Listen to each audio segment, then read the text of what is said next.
Zara Chen pressed her face against the transport window and watched Station Lumina grow larger in the darkness of space. The massive structure spun slowly, its lights twinkling like a city made of stars. She had never seen anything so beautiful or so terrifying. "Final approach to Station Lumina," the pilot announced over the speakers. His voice had a strange echo to it. Zara had learned that he was from a species called the Veltar, and their throats were shaped differently than human throats. The 16-year-old girl from Earth took a deep breath and checked her student ID card for the 100th time. The holographic image showed her face next to words in dozens of alien languages. At the bottom, in simple English, it read, "Zara Chen, human, exchange student, species origin, Earth, class 12, hazard world." That last part made her stomach twist with worry. She had read about how other species viewed Earth.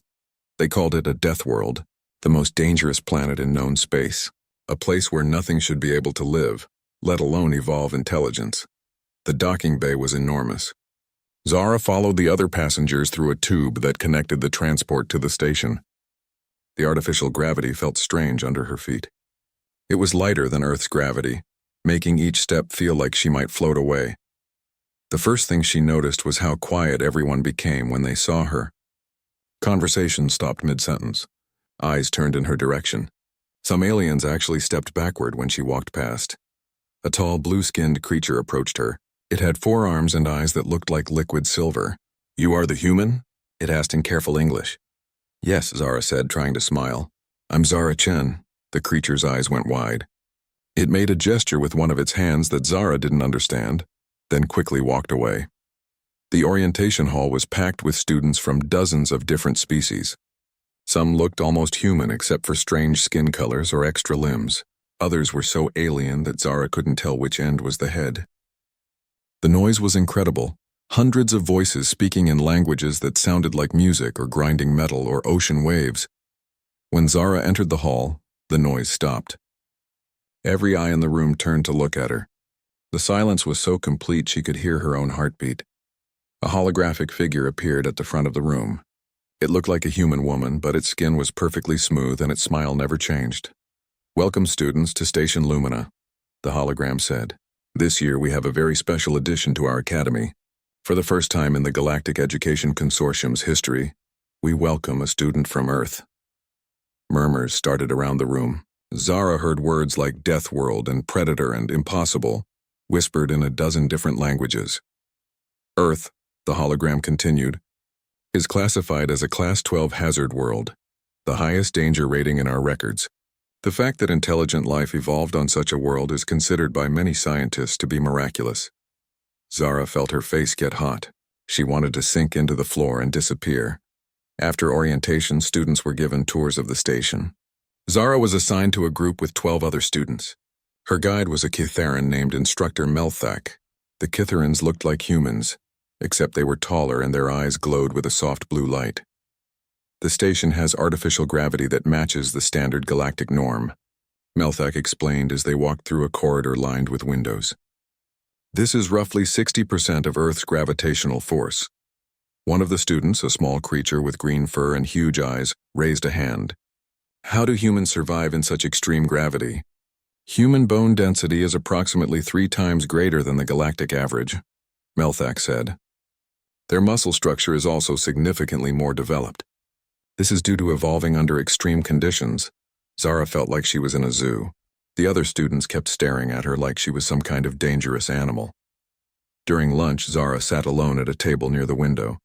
The food was strange, but not bad. Some kind of protein paste with vegetables she didn't recognize. She was reading a book on her tablet when 3 students approached her table. They were all Kitharans, tall and elegant with that soft blue glow in their eyes. The one in front was clearly the leader. He had intricate tattoos covering his arms and a confident smile that didn't reach his eyes. "You must be the human," he said, sitting down across from her without being invited. "I'm Zara," she said, looking up from her tablet. "I'm Vextar," the leader said. "These are my friends, Zilnoth and Kekmis." He gestured to the other 2, who sat down on either side of Zara. "Nice to meet you," Zara said, though something about these 3 made her uncomfortable. "We're very curious about Deathworlders," Vextar said. "Tell me, is it true that your planet has creatures that hunt for sport?" Some animals hunt, yes, Zara said carefully. And is it true that humans are persistence hunters? Zilnoth asked. His voice had an odd quality to it, like an echo inside Zara's head. I don't really know what that means, Zara said. It means your species chases prey until it collapses from exhaustion, Checkmas explained. Very primitive, very brutal. Zara felt her face get hot again. We're not brutal. We do what we have to do to survive. Of course, Vextar said, but his smile was cold. We understand. Primitive worlds require primitive methods. Other students had started to gather around their table, listening to the conversation. Zara noticed that most of them looked either scared or disgusted. Your gravity, Vextar continued. It's so strong it would crush most civilized species. How do you even move around? We adapt, Zara said quietly. And the weather, Zilnoth added. Storms that can level cities. Temperature swings that would kill most life forms. How does anything survive such chaos? We build shelters. We prepare. We help each other. How fascinating, Checkmes said. Like insects working together in a hive. The comparison stung. Zara stood up, gathering her things.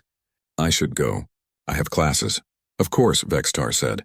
Run along, little Deathworlder. Try not to break anything with that primitive strength of yours. The other students laughed. Not all of them, but enough to make Zara's face burn with embarrassment. As she walked away, she heard Vextar say loudly, Poor thing. It's not her fault she comes from such a backward place. We should probably keep an eye on her. Make sure she doesn't hurt anyone by accident. Zara's first week at Station Lumina was lonely. Other students avoided her in the hallways. In classes, no one wanted to be her lab partner. Teachers spoke to her like she might not understand basic concepts. The worst part was how they talked about Earth, like it was some kind of horrible nightmare world. Like anyone who came from there must be damaged or dangerous.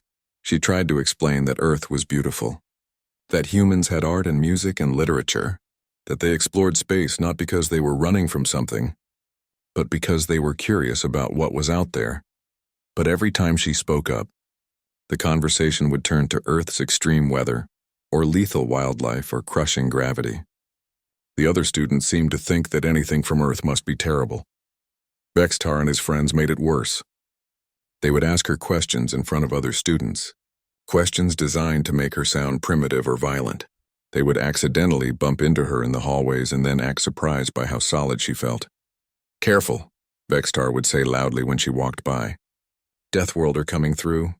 Everyone stand back. Zara tried to ignore them. She focused on her studies and told herself that things would get better. That once the other students got to know her, they would realize she was just a normal person who happened to come from a different planet. But deep down, she was starting to understand that some people didn't want to see her as normal.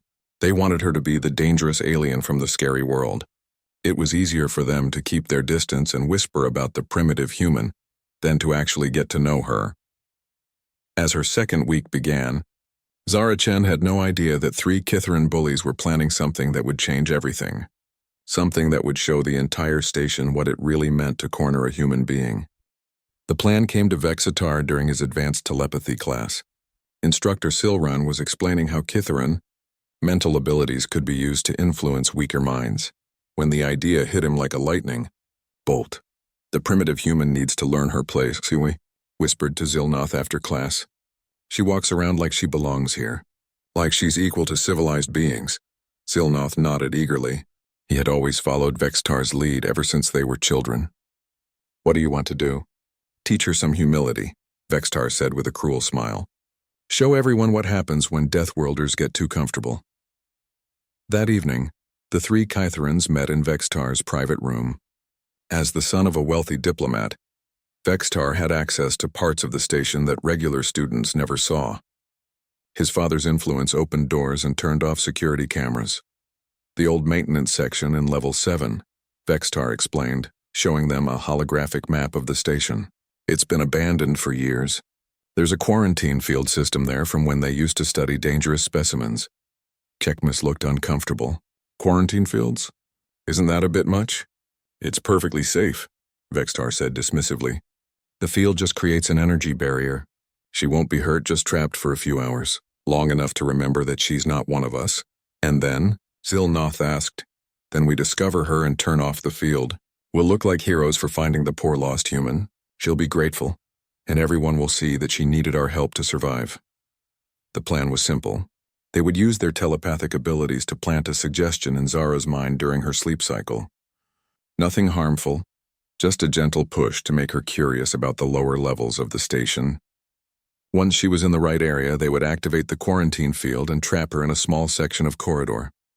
How long do we leave her there? Checkmiss asked. 4 hours, Vextar decided. Long enough to scare her, not long enough to cause real harm. We're not monsters, just teachers. They spent the next day gathering access codes and mapping out security blind spots. Vextar used his father's diplomatic credentials to disable certain sensors. Zilnoth hacked into the maintenance schedules to make sure no one would be in the area. Checkme studied the quarantine field system until he could operate it perfectly. Remember, Vextar told them as they prepared for the final phase, this is about teaching respect. The human needs to understand that this galaxy has rules and primitive species need to follow them. The sleep cycle on Station Lumina lasted 8 hours. During this time, the lights dimmed throughout the station and most students were in their dormitories. It was the perfect time for their plan. Zara was sleeping peacefully when the 3 Kithrans gathered outside her room. Through the thin walls, they could sense her dreams. Simple, primitive thoughts about home and family. Vextar placed his hand against the wall and reached out with his mind. Catherine telepathy worked best on sleeping minds, especially minds that weren't trained to resist mental influence. Humans coming from their backward world had no such training. The suggestion was subtle. A whisper in her dreams about exploring the station. A curiosity about the lower levels. A feeling that she needed to go somewhere, though she wouldn't remember why when she woke up. It's done, Vextar whispered after several minutes. She'll wake up in an hour with an irresistible urge to explore level 7. They made their way to the maintenance section ahead of her. The corridors here were darker and quieter than the rest of the station. Ancient pipes ran along the walls and the air recycling system hummed with a low, constant drone. The quarantine field generators are here, Checkme said, pointing to a control panel hidden behind a maintenance cover. Once she's in the target zone, I activate the field and she's trapped. For exactly 4 hours, Vexitar reminded him. Not a minute longer. They settled in to wait. Through security cameras they had tapped into, they watched Zara wake up right on schedule. She sat on the edge of her bed for a moment, looking confused. Then she stood and began getting dressed. Perfect, Zilnoth breathed. The suggestion is working. They watched her leave her room and make her way through the station's corridors. She moved like she knew where she was going, even though she had never been to level 7 before. The telepathic suggestion was guiding her steps. She's almost here, Checkmiss reported, his hand hovering over the control panel. 30 seconds. Vextar felt a thrill of excitement. This was going to be perfect. The arrogant little Deathworlder was about to learn what happened when primitives tried to act like they belonged among civilized beings. Zara appeared at the end of the corridor, walking steadily toward their position. She looked half awake like someone following a dream. Her footsteps echoed in the empty space. Now, Vextar whispered. Checkmiss activated the quarantine field. A shimmer in the air appeared like heat waves rising from hot pavement. The energy barrier snapped into place with a soft humming sound, cutting off a section of corridor about 50 meters long. Zara stopped walking. She looked around, suddenly alert. The telepathic suggestion had been broken by the shock of finding herself trapped. Hello, little Deathworlder, Vextar called out through the field's communication system. His voice echoed in the enclosed space. Zara spun around, looking for the source of the voice. Who's there? Where am I? You're exactly where you need to be, Vextar said. In a cage where dangerous animals belong. Let me out, Zara said, her voice steady despite the situation. This isn't funny. Oh, but it is, Zilnoth added, his laughter crackling through the speakers. The mighty human trapped by superior technology. How does it feel to be helpless? Zara walked to the energy barrier and examined it carefully. She didn't touch it, just studied the way the air shimmered and moved. You can't keep me here forever. Someone will notice I'm missing. In exactly 4 hours, we'll turn off the field and rescue you, Vextar explained. You'll be so grateful for our help, and everyone will see how weak and dependent you really are. 4 hours, Zara repeated. She looked around the enclosed space again, taking in every detail. Okay. Her calm reaction confused the 3 bullies. They had expected fear, anger, or pleading. Instead, the human just nodded like she was accepting the terms of a business agreement. "Aren't you scared?" Checkmas asked. "Should I be?" Zara replied. She had moved away from the barrier and was examining the walls of her prison. "You're trapped with no way out," Vextar said. "Limited air, no food, no water. You're completely at our mercy." "I see," Zara said. She pressed her hand against one of the walls and knocked on it gently. The sound echoed differently in different spots. "This is a maintenance section. So what?" Silnoth asked. "Just curious about the construction," Zara said. She continued her examination of the space, running her hands along pipes and checking connection points. The three Kytherans watched through their security feed, expecting her to break down at any moment. Instead, she seemed to be conducting some kind of survey of the area. "What is she doing?" Checkmas whispered. "I don't know," Vexitar admitted. "Probably some primitive ritual to calm herself." But Zara didn't look scared or stressed. If anything, she seemed to be concentrating. Like a student studying for an important test, she spent the next hour methodically examining every inch of her prison. She traced the path of pipes and electrical conduits. She tested the strength of wall panels and found access points to hidden systems. She studied the quarantine field itself, watching how it interacted with the metal surfaces around it. "She's mapping the space," Zilnoth realized, "like she's preparing for something." "Preparing for what?" Vextar asked. "There's no way out. We made sure of that." But as they watched, Zara found a maintenance panel that they had overlooked. She studied it for a long time, then carefully opened it. Inside were controls for the local environmental systems. "Should we be worried?" Checkmas asked. "About what?" Vextar scoffed. "She's a primitive from a backward world. What could she possibly know about advanced station systems?" As if in answer to his question, Zara began making adjustments to the environmental controls. Small changes that probably didn't mean anything, but the station's computer systems began registering minor fluctuations in power distribution. "It's probably nothing," Vextar said, but his voice had lost some of its confidence. By the end of the second hour, Zara had opened 3 more maintenance panels and was working on something behind the wall itself. They could hear soft sounds of metal being carefully bent and reshaped. "What is she building?" Zilnoth asked nervously. "Nothing important," Vextar insisted. "Just keeping herself busy." Humans are known for their primitive tool use. But the station's systems were showing more anomalies now. Nothing critical, but patterns that suggested someone with detailed knowledge of engineering was making very specific modifications to the life support grid. During the third hour, Zara disappeared from view. The security camera showed her entering a maintenance shaft and then she was gone. "Where did she go?" Checkmas demanded. "She's still trapped," Vextar said, checking the quarantine field readings. "The barrier is intact. She can't have gone far. But when they switched between different camera feeds, they couldn't find her anywhere. It was like she had vanished into the station's infrastructure itself." "Maybe the cameras are malfunctioning," Zilnoth suggested. Inside the quarantine field, Zara Chen had stopped being a confused exchange student. The moment she realized she was trapped with no way out, something ancient and primal had awakened in her mind. Her great-great-grandmother had survived the Amazon rainforest. When her plane crashed there in 2089, her great-grandfather had lived through the Australian outback crisis of 34.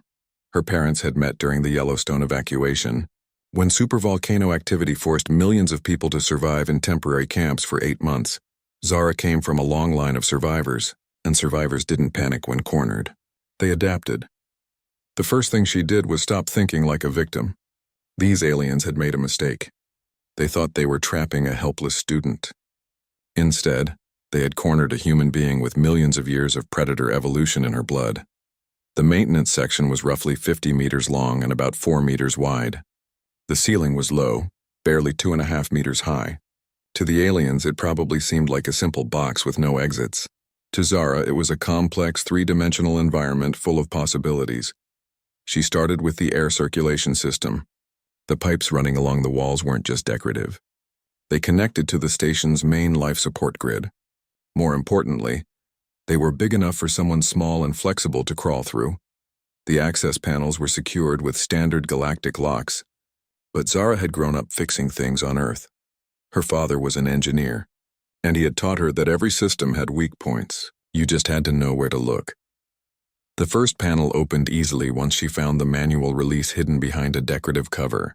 Inside was a maze of circuits and control modules. To most students, it would have looked impossibly complex. To Zara, who had been building and fixing things since she was 8 years old, it was just another puzzle to solve. She didn't try to break anything or cause damage. That would have triggered alarms and brought security. Instead, she made small, careful adjustments. A power coupling redirected here. A sensor calibration changed there.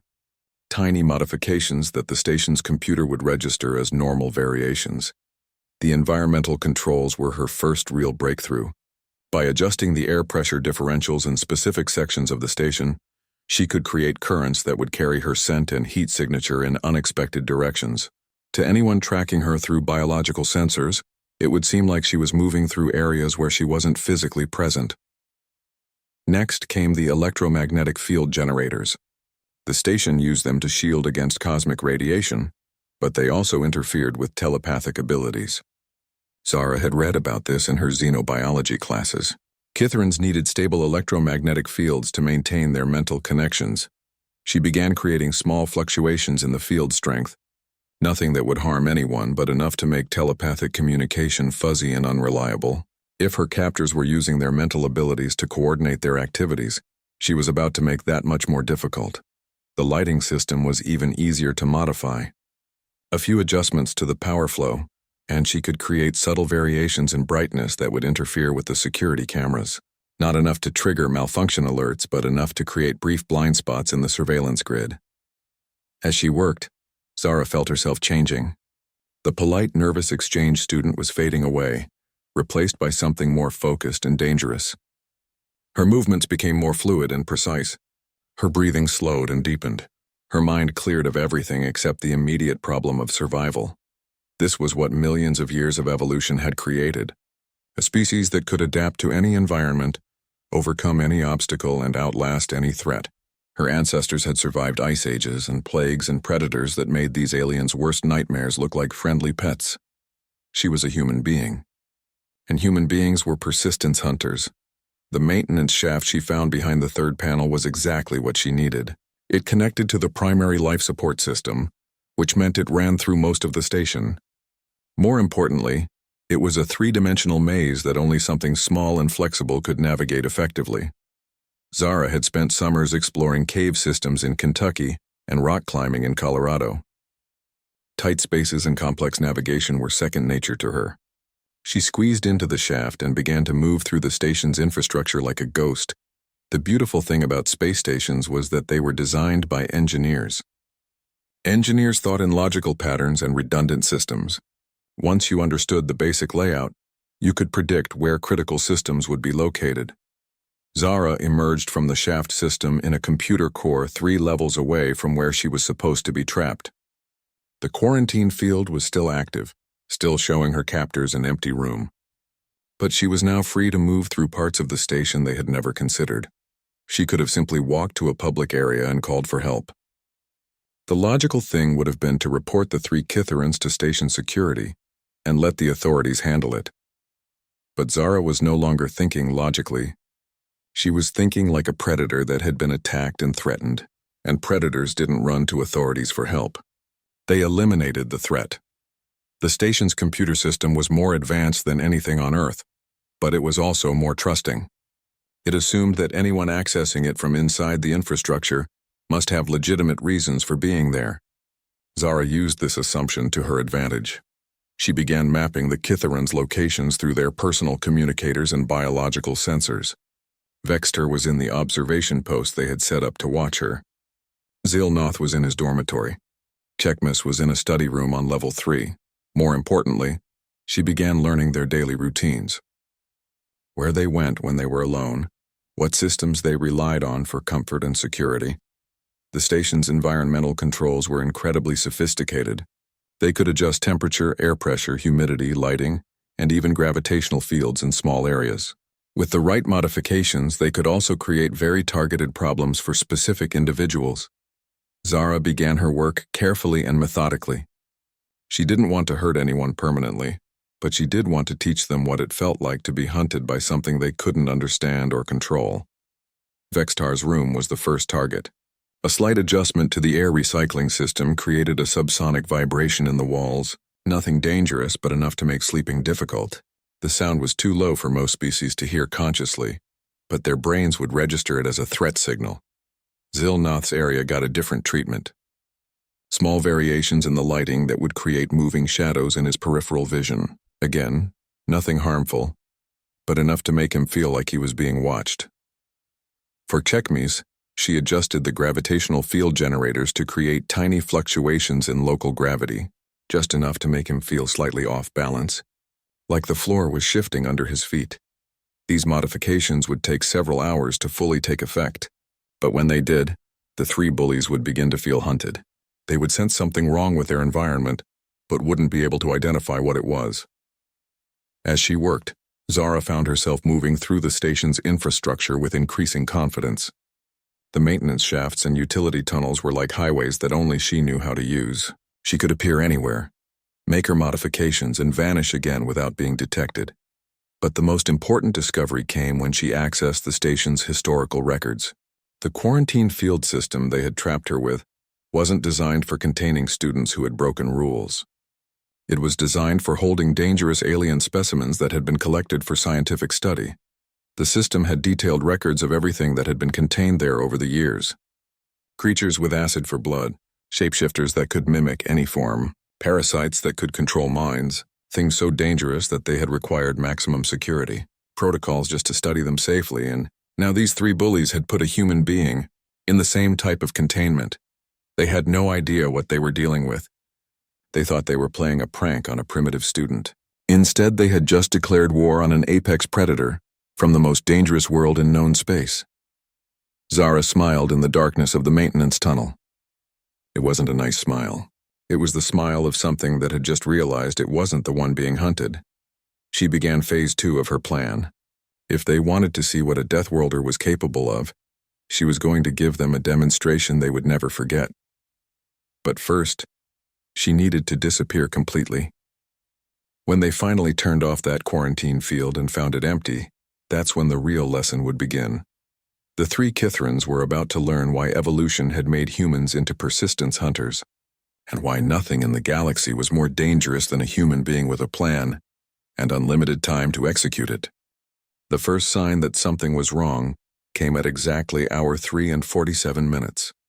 Vextar was watching the security feed when it flickered.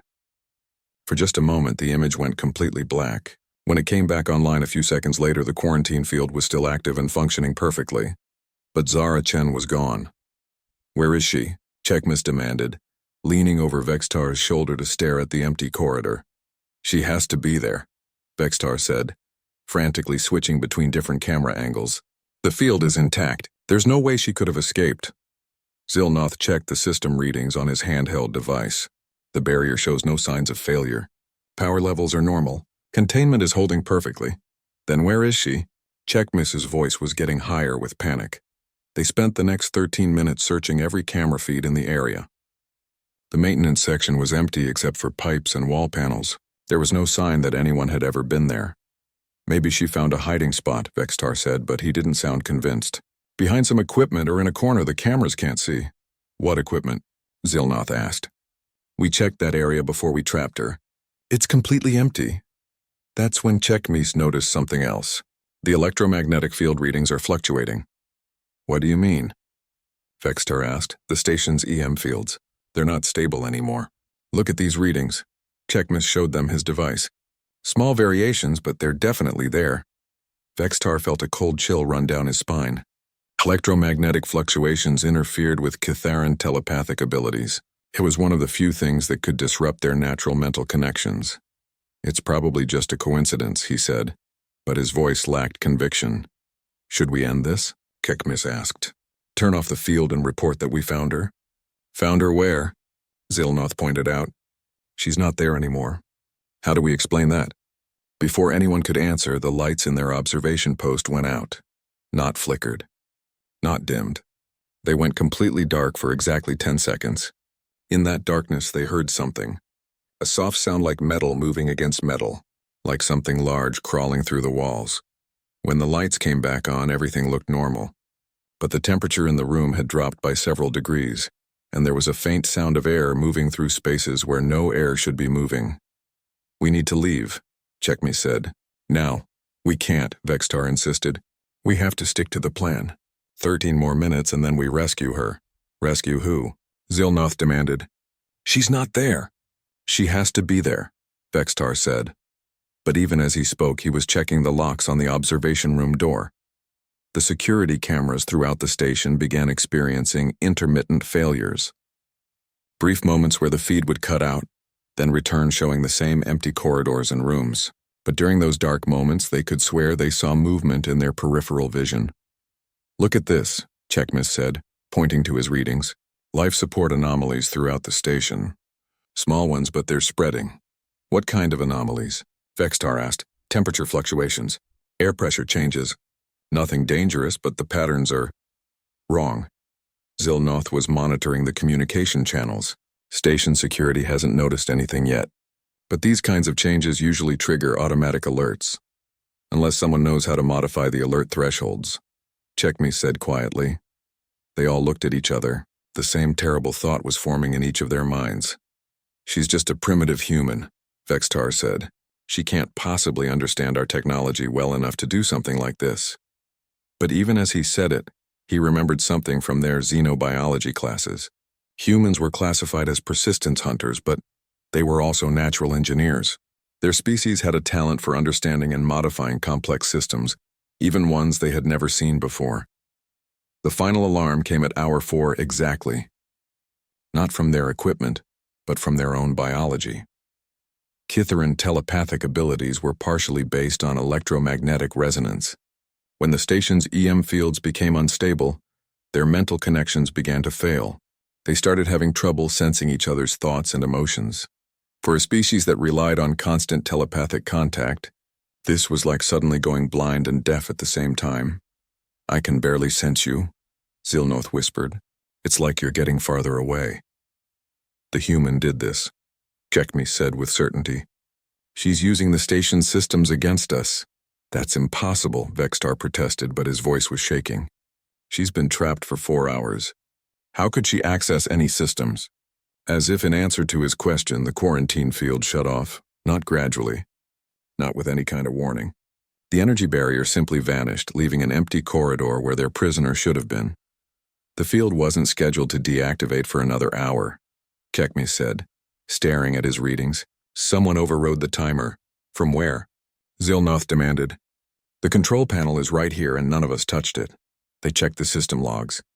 According to the computer, the quarantine field had been deactivated by authorized maintenance personnel using proper shutdown procedures. But there were no maintenance personnel scheduled in that area. "We need to report this," Checkme said. "Tell security that the human escaped somehow." "And admit that we trapped her illegally?" Vextar asked. "My father will kill me." "Your father won't matter if we end up like the missing human," Zilnoth pointed out. "She's not missing," Vextar said firmly. "She's hiding somewhere, trying to make us panic. When we find her, she'll get in trouble for causing a security alert."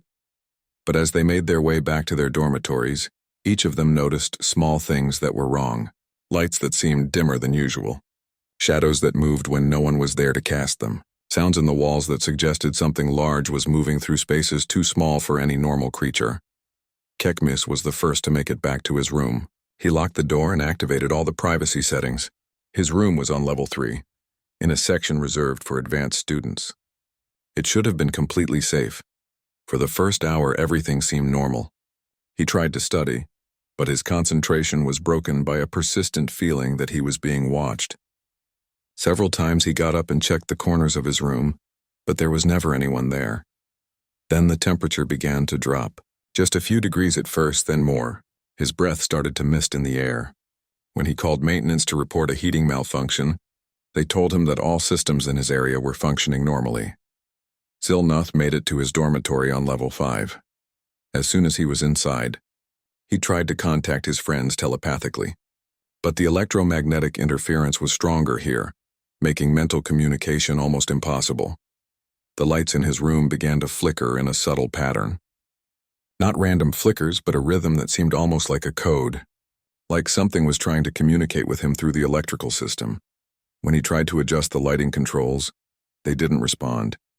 According to his room's computer, the lights were functioning at normal levels, but he could see with his own eyes that they were pulsing in that strange rhythmic pattern. Vextar reached his luxury suite on level 1, where his father's diplomatic status granted him extra privileges. The rooms were larger and better furnished than standard student quarters. He should have felt safe there. Instead, he felt like prey. The first thing he noticed was the sound. A low vibration in the walls, too quiet to hear consciously but loud enough to make his nerves jump every few minutes. When he put his ear against the wall, it sounded like something large moving through the infrastructure of the station. He tried to call station security, but his communicator wasn't working properly. The signal kept cutting out, and when he did get through, his voice sounded strange and distorted. The security officer on the other end seemed to have trouble understanding him. As the night cycle progressed, each of the 3 bullies experienced the same growing sense of dread. They were being hunted by something they couldn't see or understand, something that could move through their environment like a ghost, manipulating their surroundings in ways that seemed impossible. They tried to contact each other, but their telepathic abilities were completely blocked now. Their electronic communications kept failing at crucial moments. They were isolated, cut off from help, and increasingly convinced that they were no longer the predators in this situation.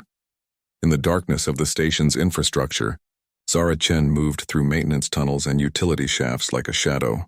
She had become something her captors couldn't comprehend, a human being with unlimited time, detailed knowledge of their weaknesses, and millions of years of predator evolution guiding her actions. The hunt had begun, and humans were very, very good at hunting. Station Lumina's morning cycle brought panic. Security Officer Tharek was in the middle of his routine patrol when the first missing person report came through his communicator. A Kitharan student named Vextar had not appeared for his morning classes, and his roommate couldn't reach him telepathically.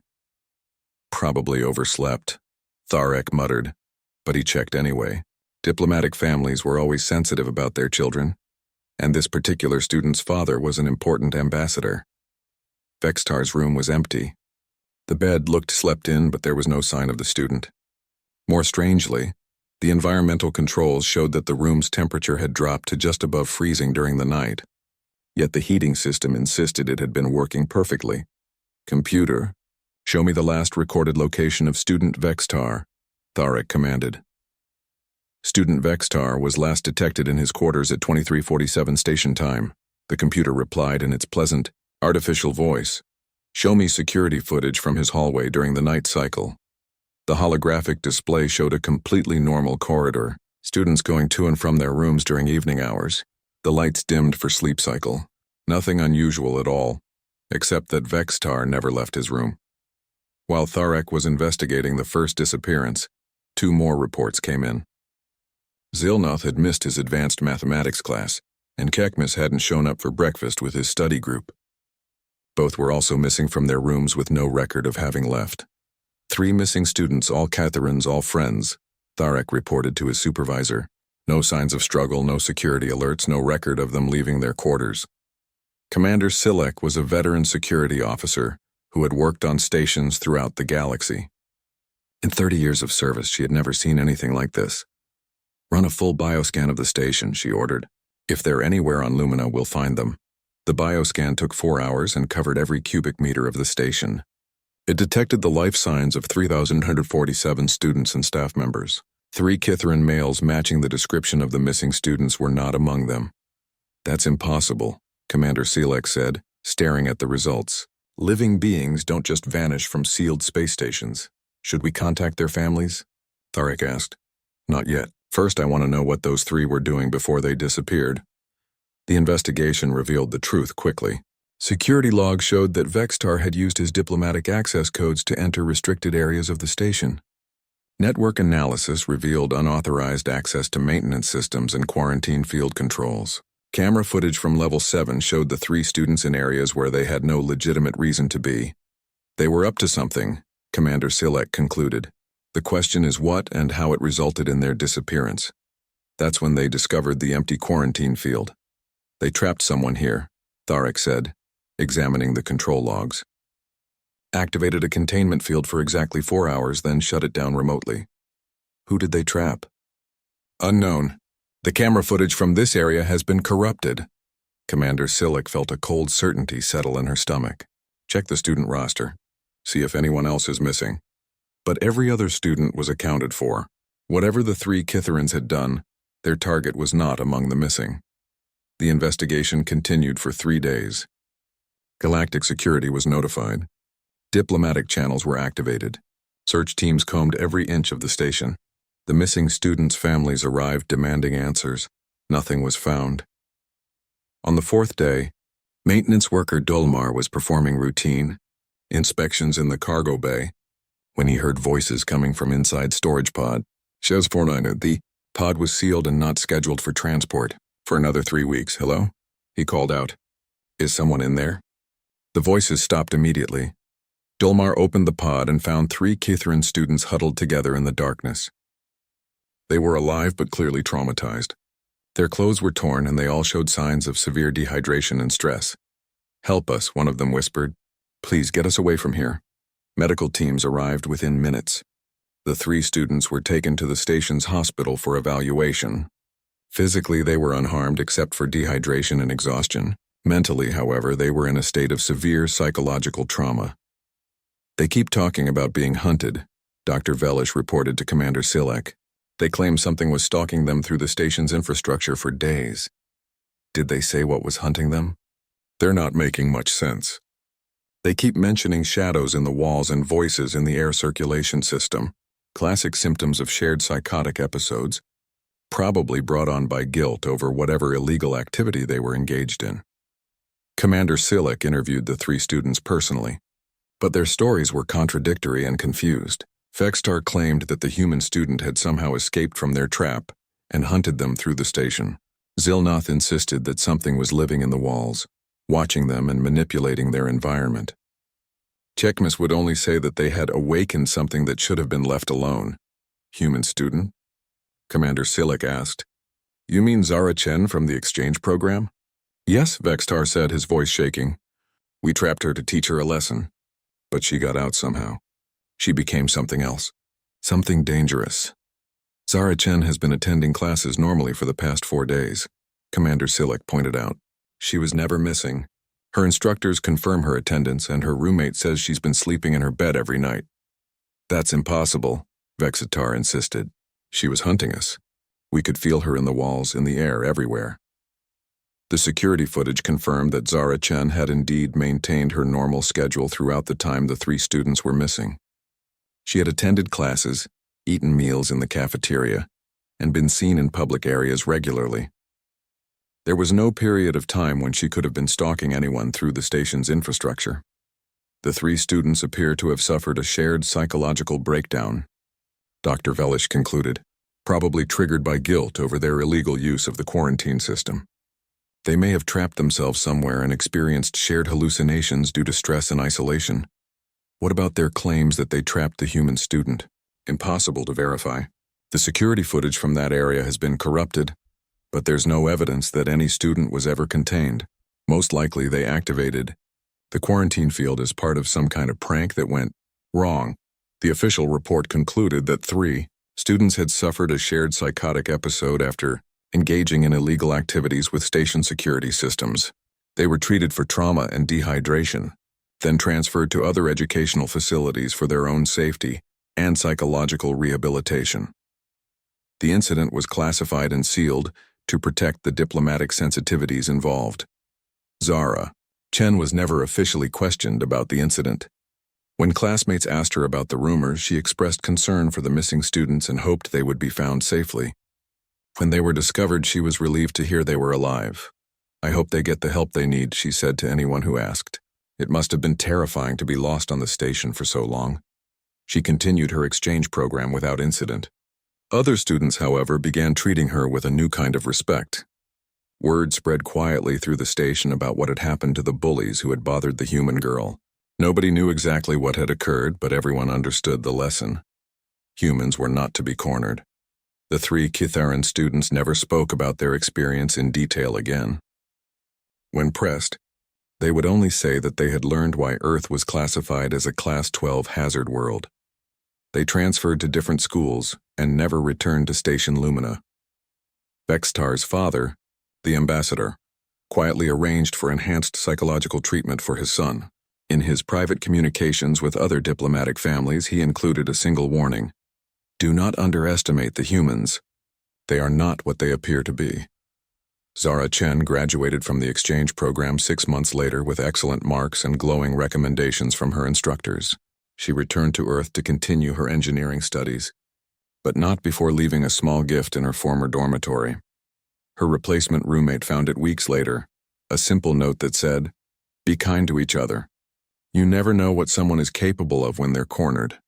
The note was written in perfect galactic standard, but something about the handwriting made it clear that it had been authored by someone from a world where survival was never guaranteed, and kindness was a choice, not a given. The station's new students learned quickly that being from a death world didn't make someone weak or primitive. It made them something much more dangerous, adaptable, and there was nothing in the galaxy more terrifying than a human being who had decided to adapt,